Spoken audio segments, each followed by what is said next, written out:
नमस्ते। थर्ड आई में आपका स्वागत है। आज सबसे पहले कोरोना से ही बात शुरू करते हैं, क्योंकि वो एक ऐसी चीज़ है जो हम लोगों के पूरे जनजीवन को, पूरे कारोबार को, आगे आने वाले समय को आज प्रभावित कर रही है। आज एक और चीज़ बता दूं कि एक कवि प्रदीप की एक रचना मुझे कहीं दिख गई थी, मिल गई थी। वो लास्ट में आपको दिखा देंगे, वो रेलिवेंट है, आपको इस पूरे उसमें वो ठीक लगेगा, शुरू में नहीं। अगर आप फिर से फास्ट फॉरवर्ड करके उसको चाहिए तो पहले उसको सुन लीजिए।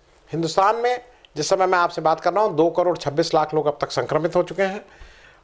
9 मई को जो रविवार का दिन था 3,66,499, एक दिन में इतने लोग संक्रमित हुए, जो पिछले 2-3 दिनों से फिगर नीचे की तरफ आई है। तो ऐसा बहुत से लोगों का जानकार, कुछ लोग कह रहे हैं, या जानकार से ज़्यादा सरकार ये क्लेम कर रही है कि अब वो डाउनवर्ड ट्रेंड या प्लेटो शुरू हो गया है। डेथ कल 9 मई को डेथ हुई 3748। अब ये एक थोड़ा सा मुश्किल फिगर आ रही है, क्योंकि जो टोटल इन्फेक्टेड हो रहे हैं उसमें 1% से ज़्यादा अब लोगों की मृत्यु दर हो रही है। अभी तक की टोटल डेथ जब से कोरोना शुरू हुआ 2,46,000, मैं केवल हिंदुस्तान की भी बात कर रहा हूँ। और इंडिया में active cases as yesterday evening was 37,45,000, जो कि हाई साइड में है। और हमारा इस समय पूरी व्यवस्था तो चरमराई हुई है। मैं एक फिगर और आपको जल्दी से बता दिया करूंगा आज से, क्योंकि जैसे कोरोना में पिछले, अगर आपको याद हो, जब मार्च 8 से शुरू किया था ये सब, कोरोना आया था पिछले 2020 में, तब से मैं उसको बताता रह रहा हूँ। भैया, एक हमारा लोकतंत्र के लिए जो पूरी दुनिया में जिस वजह से हमारा the largest democracy in the world का नगाड़ा हम लोग बजाते हैं, उसका सबसे अहम है चुनाव। और चुनाव हम बिल्कुल शिद्दत से लड़ते हैं, चाहे कोरोना आए, चाहे बालाकोट हो, चाहे पुलवामा हो, चाहे पाकिस्तान हो, चाहे अमेरिका हो, चाहे चीन हो, चुनाव हम जरूर लड़ते हैं। क्योंकि वो हम पूरी दुनिया को ये दिखाते भी हैं, दुनिया मानती भी है कि आपके यहाँ कुछ भी हो जाए, चुनाव आप पूरी शिद्दत से लड़ते हैं। तो मैं आपको बता दूं कि अगला चुनाव 2022, क्योंकि 2 मई को एक चुनाव खत्म हुआ, आज या कल में मतलब उसका अंतिम, वो जो असम में नए चीफ मिनिस्टर साहब आ जाएंगे बीजेपी के। अब नई प्रक्रिया ये शुरू हो रही है कि 2022 में 5 राज्यों के चुनाव होने हैं। और उसमें सबसे बड़ा बात यह है कि उसमें 2022 के पहले चरण में, लास्ट में गुजरात का भी होगा, लेकिन पहले चरण में अब उसमें उत्तराखंड है सबसे ज़रूरी, उत्तर प्रदेश है, उसमें गोवा है, मतलब 5-6 इंपॉर्टेंट राज्य हैं। और सबसे बड़ा तो उत्तर प्रदेश है, क्योंकि खेला तो यही होगा। तो उत्तर प्रदेश में कैसे खेला हो बे, ये वाला थोड़ा बात समझ लीजिए। 4 जनवरी 2017 में model code of conduct, election commission ने अपनी डेट अनाउंस कर दी थी। तो मैं बात, और उसके बाद मॉडल कोड ऑफ कंडक्ट लग जाता है, उसके बाद कुछ नहीं होता है। ये मैं किसी वजह से आपको ये डेट्स अभी याद दिला रहा हूं, क्योंकि आगे की जो बातें हम सुप्रीम कोर्ट की और हाई कोर्ट की करेंगे, उसमें कुछ ना कुछ रिलेशनशिप मुझे लगती है। अब इस बार 3 जनवरी 2022 तक, या 4 जनवरी, 3 या 4 जनवरी 2022 तक आपको नया इलेक्शन कमीशन को अपनी चुनाव की डेट अनाउंस कर देनी है। तो अगर 4 जनवरी को करनी है तो आज से केवल 238 दिन बच रहे हैं। देखिए, हमारी जो सरकारी पार्टी है वो तो बहुत चाक चौबंद है, मतलब रेडी टू वो है, उनके पास बहुत एडमिनिस्ट्रेटिव स्किल है, उनके पास मंत्री, उनके चीफ मिनिस्टर इस खेल में है। लेकिन मैं इसको बार बार इसलिए कहता रहूँगा कि जैसे लोग ये बाद में डेमोक्रेसी में रोना ना रोएं कि उन्होंने ईवीएम में कुछ बेईमानी करी। भाई, अपोजिशन वाले आप लोग को भी मैं आगाह करता रहूँगा, आज से 238 दिन बचे हैं टेंटेटिव उसके, जब इलेक्शन अनाउंस हो जाएगा। तो अब जो भी 238 दिन में आपको अपने भारत के सबसे बड़े लोकतंत्र है उसका दुनिया में नगाड़ा फिर से बजवाने के लिए हम लोगों के पास 238 दिन है। अब मैं आ जा रहा हूँ सुप्रीम कोर्ट के अभी हाल के दिनों के ऑब्जर्वेशन पे। और मैं सुप्रीम कोर्ट पे इसलिए रिस्ट्रिक्ट रख रहा हूँ क्योंकि उससे पहले करीब 6 हाई कोर्ट ने किया था, और कई हाई कोर्ट आज भी अलग अलग ढंग से अपनी बात कह रहे हैं। लेकिन सुप्रीम कोर्ट ने एक 22 तारीख को, या मतलब पिछले महीने अप्रैल में, सुमोटो उसने कोविड केसेस, देखिए 2 बात करेंगे, सुप्रीम कोर्ट में 2 अलग अलग केसेस हुए। एक केस हुआ कोविड केसेस इन जनरल के ऊपर, सुप्रीम कोर्ट ने सुमोटो कॉन्ग्निजेंस लिया और उसने कहा कि हम इस पे कुछ ना कुछ होना चाहिए। उसने सेंट्रल गवर्नमेंट, स्टेट गवर्नमेंट, मतलब उसने अलग अलग ढंग से और खास करके सेंट्रल गवर्नमेंट से जवाब मांगा कि आप इसमें क्या है। 30 अप्रैल को उनका ऑर्डर हुआ था। आप लोगों ने एक सीरियल देखा होगा, बहुत प्रसिद्ध सीरियल था, ऑफिस ऑफिस। उसमें पंकज कपूर जी जो हैं वो मुसद्दी लाल बनते हैं, और मुसद्दी लाल जी को एक बार अपनी पेंशन लेने के लिए जाना होता है तो उनसे कहा जाता है कि अपना लाइफ सर्टिफिकेट दीजिए, क्योंकि सरकारी रिकॉर्ड में वो मर चुके होते हैं। तो वो एक अलग जद्दोजहद है, वो आप सब लोग उस सीरियल को दें। सुप्रीम कोर्ट में आज जो अद्भुत चीज हुई, मेरे लिए वो अद्भुत है। आज देश कोरोना से लड़ रहा है, जूझ रहा है, तमाम समस्याएं हैं। 30 अप्रैल को सुप्रीम कोर्ट कुछ एक आदेश देता है और केंद्र सरकार से कहता है कि आप इसके जवाब दीजिए हमें। उसके जवाब आ जाते हैं, और आज मतलब 10 मई को यह केस एडजर्न हो जाता है। और कारण सुन लीजिए, the case is due to the control room server being down. Supreme Court का सर्वर डाउन है, इसलिए केस उन्होंने, मतलब ये प्रमुख कारण है, बाद में उन्होंने उसके और आके बताया। अच्छा, ये बेंच कौन थी? Justice DY Chandrachud, justice Nageswara Rao और जस्टिस भट्ट। बहुत उम्मीद थी लोगों को, क्योंकि जिस ढंग से एसू मोटो लेके और जिस ढंग से इसको पेश किया गया था, लोगों को, पूरे देश को बहुत इस पे नजर थी कि आज कुछ ना कुछ ऐसा होगा जिससे, आज कोई भी पॉलिसी नहीं है, ये सब लोग मान रहे हैं कि टोटल मिसमैनेजमेंट है। आज बीजेपी के मंत्री हैं संतोष गंगवार बरेली से, उन्होंने उत्तर प्रदेश के चीफ मिनिस्टर को चिट्ठी लिखी है कि भाई वहाँ इतनी अव्यवस्था है। हालांकि हम लोग उत्तर प्रदेश में ये कहने का हक किसी को नहीं है कि यहाँ कोई अव्यवस्था है, यहाँ सब ऑक्सीजन है, सब मेडिसिन है। अब आप ये जरा सोचिए, क्योंकि अभी तक मैं बैंक में कई बार, आप पासबुक अपडेट कराने जाते थे या तो वो एक बहुत साधारण सा होता है, नहीं वो सर्वर डाउन है, तो बड़ी गुस्सा आती है। मैं नहीं सोचता था कि देश की जो सर्वोच्च, मतलब सर्वोच्च न्यायालय है, वहां का सर्वर डाउन हो जाएगा, and this will be a reason कि देश के कोरोना क्राइसिस को सर्वर डाउन होने की वजह से हम थर्सडे तक इसको और एडजर्न करेंगे। आज देश मतलब कोरोना के लोग वेंटिलेटर पे हैं। अरे भाई, सर्वर डाउन है, सर्वर ठीक कराइए, लोगों को बुलाइए, फिजिकल वो करिए। आप 3 लोग तो वहां उपस्थित हैं, आप लोग आइए। दिल्ली में सब लोग हैं, दिल्ली में सॉलिसिटर जनरल हैं जो इसके मुख्य रूप से जो सेंट्रल गवर्नमेंट की तरफ से अपीयर हो रहे हैं, आफ्टरनून कर लीजिए। लेकिन नहीं, सर्वर डाउन बिकेम दी प्राइम वो, और कल की डेट नहीं लगी, थर्सडे की डेट लगी। फ्राइडे को ईद है, सैटरडे को, संडे को सुप्रीम कोर्ट में तो वेकेशन रहता, मतलब छुट्टी रहती है। तो अब क्या होगा, ऊपर वाला जाने। और जस्टिस भट्ट ने यह भी बताया कि एक और कारण यह है कि सेंट्रल गवर्नमेंट द्वारा जो एफिडेविट के रूप में उनको जवाब दिया गया है 30 अप्रैल के ऑर्डर में, उसको पढ़ने के लिए उनको टाइम चाहिए। और उन्होंने ये भी कहा कि ये मुझे आज सुबह 10 बजे, इनफैक्ट जस्टिस डीवाई चंद्रचूड़ ने बताया कि उनको तो संडे की रात में ये एफिडेविट मिल गया था सेंट्रल गवर्नमेंट का, लेकिन बाकी जो उनके साथ के बेंच में 2 जज लोग बैठे, उनको आज सुबह, मतलब मंडे की सुबह 10 बजे हुआ है। और ये जस्टिस डीवाई चंद्रचूड़ बोल रहे हैं, मैं नहीं, लाइव लॉ में जाके देख लीजिएगा खुद। वो कह रहे हैं कि मैंने तो इसमें असल में मैंने सुबह मैं जल्दी से उठ के मैंने पढ़ लिया था। इंडियन एक्सप्रेस की एक स्टोरी इसमें की है, वो मैं भी लगा दे रहा हूँ, आप चाहिएगा तो उसको देख लीजिएगा। इंडियन एक्सप्रेस का जो स्टोरी है फ्रंट पेज, उस पर उसने लिखा है इस एफिडेविट के बारे में। इस बात, ये भी एक अजीब सी बात है कि हमारे जज साहब लोगों को एफिडेविट की कॉपी सेंट्रल गवर्नमेंट बाद में परस्यू करता है, लेकिन इंडियन एक्सप्रेस उस पर स्टोरी कर चुका होता है उनके हाथ में आने से पहले, 2 जज लोगों के हाथ में आने से पहले। अब उसके लिए लीपापोती कर रहे थे सॉलिसिटर जनरल की, वो साहब हम लोगों तो इसमें एक बार एफिडेविट को स्टेट को दे दिया तो वो क्या, वो अपनी मतलब एक्सप्लेनेशन दे रहे थे कि हम इसमें क्या कर सकते हैं। लेकिन जस्टिस डीवाई चंद्रचूड़ ने साफ साफ कहा कि बाकी जो लोगों से पहले मैंने इसको इंडियन एक्सप्रेस में पढ़ लिया था। ये एफिडेविट 87 पेज का है, 87 पेजेस लंबा एफिडेविट है। आप भी चाहिएगा तो मैं देखता हूं नीचे अगर उसका वो मिल जाएगा, लिंक तो मैं दे दूंगा। और ये मूल रूप से केंद्र सरकार का, उसमें एक जो मेन बात है, केंद्र सरकार का कहना है कि ये जो वैक्सीनेशन पॉलिसी है, it is conforming to article 14 and article 21 of the constitution, and अब आगे का सुन लिए, therefore require no interference by the court. मूल रूप से ये आप अपना ये टांग अड़ाना बंद करिए, ये कह के सुप्रीम कोर्ट को एफिडेविट दिया गया है। आप खुद देख लीजिएगा। बाकी बहुत सी चीज़ें हैं कि कितना अच्छा काम अभी तक सेंट्रल गवर्नमेंट कर रही है, कितना अच्छा, कितने अच्छे से मैनेज कर रही है, ये सब उस 87 पेज में उसने बताया है। दूसरा सुप्रीम कोर्ट में एक केस हुआ है जो मैं इसलिए कह रहा हूं कि वो इससे अलग है केस।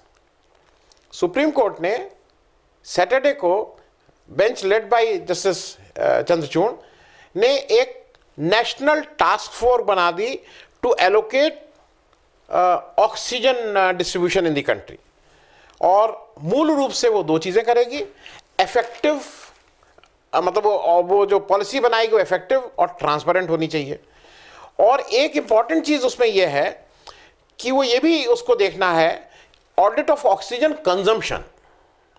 अब यूपी में तो हो गया ना, अब ये देखा जा रहा है किस मरीज कितनी ऑक्सीजन उसने ले ली, एंड डिस्ट्रीब्यूशन ऑफ ऑक्सीजन। मतलब कभी कभी देख के लगता है कि क्या क्या टास्क फोर्स है। हम लोगों को लगता था कि मुसद्दी लाल ऐसे ही एक कल्पना है किसी लेखक की, लेकिन वो आज जमीन पे दिख रही है। अब उसमें उस जो नेशनल टास्क फोर्स है वो 12 लोगों की कमेटी बनी है। और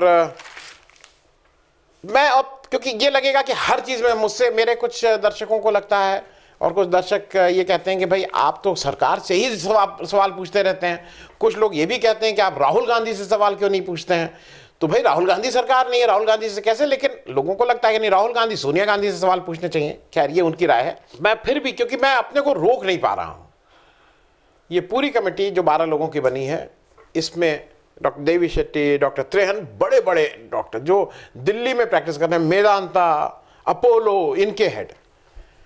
इसमें जो डॉक्टर आज जमीन पे खड़ा होके जान बचा रहा है और जिसको इंडियन मेडिकल एसोसिएशन जिसका प्रतिनिधित्व करती है, क्योंकि मैं एक चीज बता दूं, आप भी देख लीजिए, जो लड़ाई लड़ रहा है वो तो डिस्ट्रिक्ट हॉस्पिटल, सीएचसी, पीएचसी, जो सरकारी अस्पताल के हर जिले में वो अद्भुत लड़ाई लड़ रहे हैं कोरोना के अगेंस्ट, अपनी जान की बाजी लगा के। और वो शायद ग्रास रूट और इसको ज्यादा समझ रहे हैं। मेदांता जहां पे 4 लाख, 10 लाख, 15 लाख, मालूम नहीं, हमारे एक कोई साथी कह रहे थे, मैं बिना उसके वो कह रहा हूं कि बहुत महंगे, कई कई लाखों रुपए में जहां कोविड के इलाज और कोविड के लिए वो किया, वो इसकी पॉलिसी बनाएंगे गरीबों के लिए। मतलब अजीब सी स्थिति है। खैर उसके बारे में ज्यादा नहीं।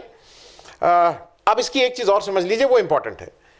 इसके कन्वीनर कौन बना है नेशनल टास्क फोर्स के? इसके कन्वीनर बनाए गए हैं cabinet secretary government of India, और इसमें सेक्रेटरी मिनिस्टर ऑफ हेल्थ भी इसके एक मेंबर रहेंगे। कहा गया है कि 6 महीने तक तो आप लोगों का लाइफ स्पैन है, फिर देखा जाएगा। मई से 6 महीना कर लीजिए, मई से 6 महीना कर लीजिए तो आप अक्टूबर नवंबर तक पहुंच जाते हैं। हम लोग का मॉडल कोड ऑफ कंडक्ट 3 जनवरी तक, 4 जनवरी तक इलेक्शन कमीशन को कर देना चाहिए। मैं इतना करके छोड़ दे रहा हूं, बाकी आप लोग आप लोग भी इसमें जोड़ घटाना करिए। दिक्कत कहां हो रही है? दिक्कत इसलिए हो रही है कि सुप्रीम कोर्ट ने इस तरह की बहुत सी कमेटी पास में बनाई। हुआ क्या, आपको हाल के दिनों में जस्टिस बोबडे, उन्होंने एक, अभी किसान आंदोलन जब चल रहा था और 2-3 महीना हो गया था, तो जस्टिस बोबडे ने एक मतलब अब बेंच लेड बाय उस समय चीफ जस्टिस ऑफ इंडिया ने एक कमेटी बनाई जिसमें 4 लोगों को नियुक्त किया, किसान कानून को स्टे किया और कमेटी को कहा कि 2 महीने के अंदर आप इसमें एक सब बातचीत करके अपनी रिपोर्ट दीजिए कि इसमें क्या होना है। 22 या 23 मार्च को कमेटी ने अपनी रिपोर्ट, 2 महीने के समय सीमा थी, उसमें अपनी रिपोर्ट दे दी। उसमें 4 लोगों में से एक आदमी तो उस कमेटी में पहले ही अलग हो गए थे, 3 लोगों ने मिलकर उस कमेटी ने अपनी रिपोर्ट दे दी। वो रिपोर्ट का क्या हुआ आज तक किसी को नहीं पता है। जस्टिस बोबडे 23 अप्रैल को, अगर मैं 22 या 23 अप्रैल को रिटायर हुए, उनके पास पूरा 1 महीना था। उन्होंने उस किसान जो कमिटी अपॉइंटेड बाय हिम, उस पर उन्होंने कुछ नहीं किया। और फिर 22 अप्रैल को आके वो एक तरह तरह के जो हाईकोर्ट, वो भी मैं अभी बात कर लूंगा, हाईकोर्ट का किस तरह से मनोबल तोड़ा, वो है। कमेटी पे लोगों को बहुत कम विश्वास है कि कुछ ऐसा इसमें, अच्छा आपने 6 महीने का कर दिया, कमेटी अपने आप बनेगी, कमेटी क्या करेगी? क्योंकि ये भी लोगों को याद है कि 22 अप्रैल को या 21-22 अप्रैल में बोबडे जी ने अपने रिटायरमेंट के 1 या 2 दिन पहले जो 6 हाई कोर्ट अलग अलग थे, यूपी हाई कोर्ट भी था, और उन लोगों ने स्टेट गवर्नमेंट से वो पूछ रहे थे कि भाई आप ये कोरोना में ये क्यों नहीं कर रहे हैं, इसको ठीक से क्यों नहीं कर रहे हैं, जो भी अलग अलग तरह का था। यूपी गवर्नमेंट उन सबको एक तरह से उनकी बात सुनी थी और उस बात पे उन्होंने स्टे नहीं बोलेंगे, स्टे जैसा कुछ किया था। जिसको दूसरे दिन पेपर ने भी रिपोर्ट किया। और उनके इस टिप्पणी, ऑर्डर जो भी था, उसके विरोध में जो सुप्रीम कोर्ट की बार एसोसिएशन है उसने भी कहा कि भाई आप ये क्यों कर रहे हैं। नेक्स्ट डे पूरी तरह से बदल गए। अब कोर्ट में आके कहना नहीं नहीं नहीं, हमारा मतलब ये नहीं था कि हाई कोर्ट अपना फ्री है, वो हमने कभी स्टे करने को नहीं कहा, वो अपना। लेकिन अगर सुप्रीम कोर्ट की बार एसोसिएशन ये समझती है कि आपके कहने का आश्रय इसका स्टे था, तो हम लोग जैसे जो आम आदमी हैं वो तो यही समझेंगे कि इसका आश्रय स्टे था।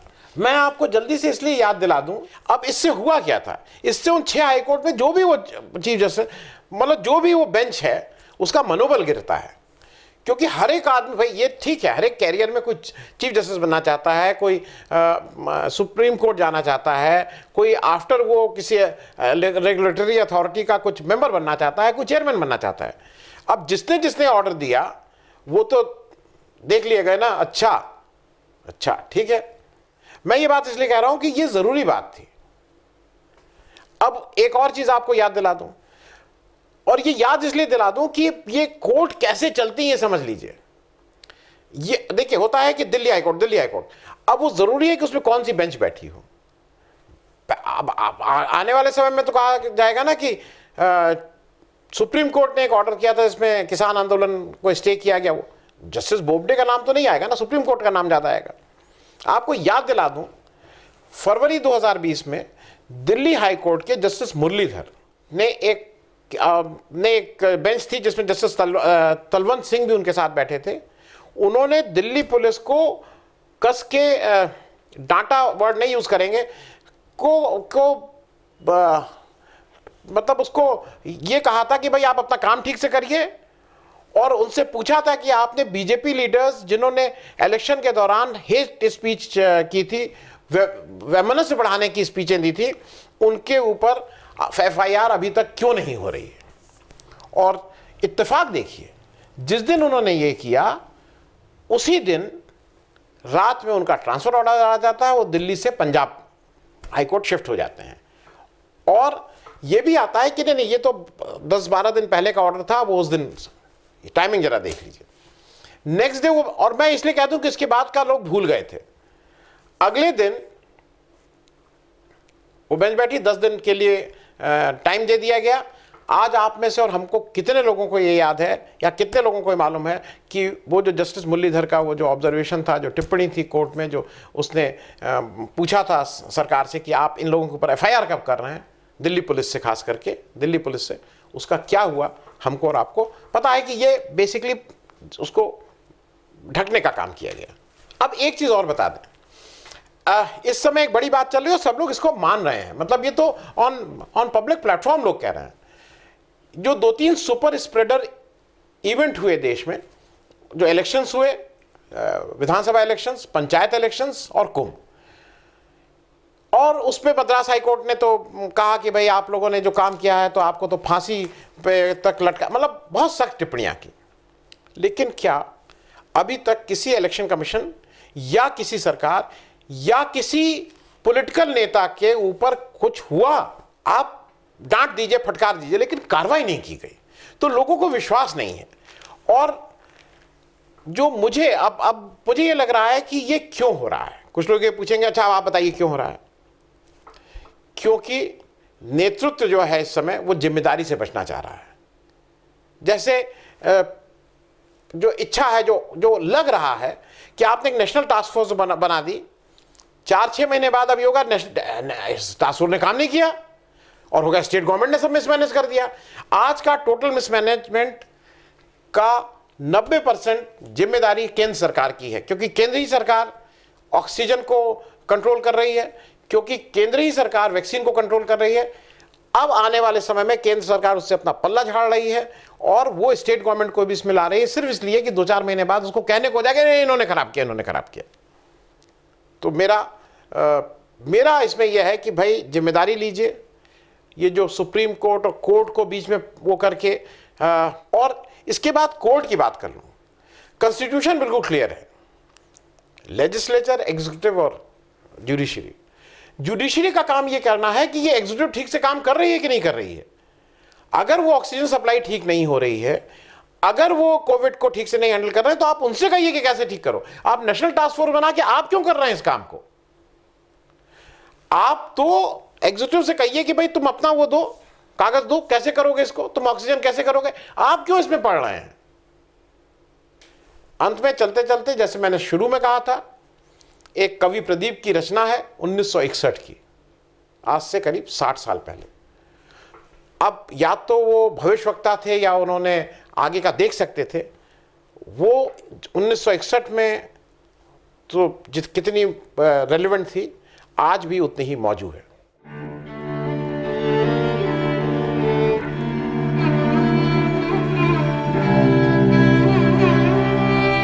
कैसा ये खतरे का पहर है, आज हवाओं में भी जहर है।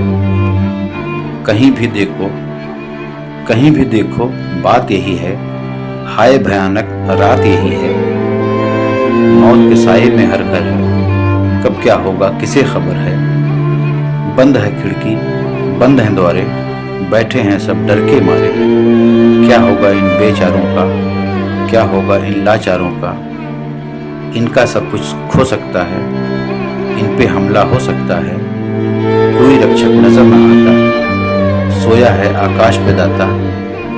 यह क्या हाल हुआ अपने संसार का, निकल रहा है आज जनाजा प्यार का।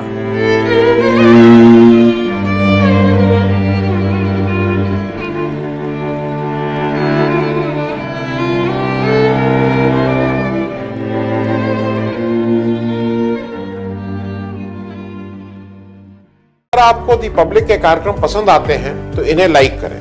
अगर आप इस वीडियो को YouTube पर देख रहे हैं तो चैनल को सब्सक्राइब करें, और अगर आप इसे Facebook पर देख रहे हैं तो दी पब्लिक के पेज को लाइक करें। अगर आप चाहते हैं कि हम निष्पक्ष पत्रकारिता को जारी रखते हुए आपसे जुड़े मुद्दों पर सवाल उठाते रहें तो हमें सहयोग करें।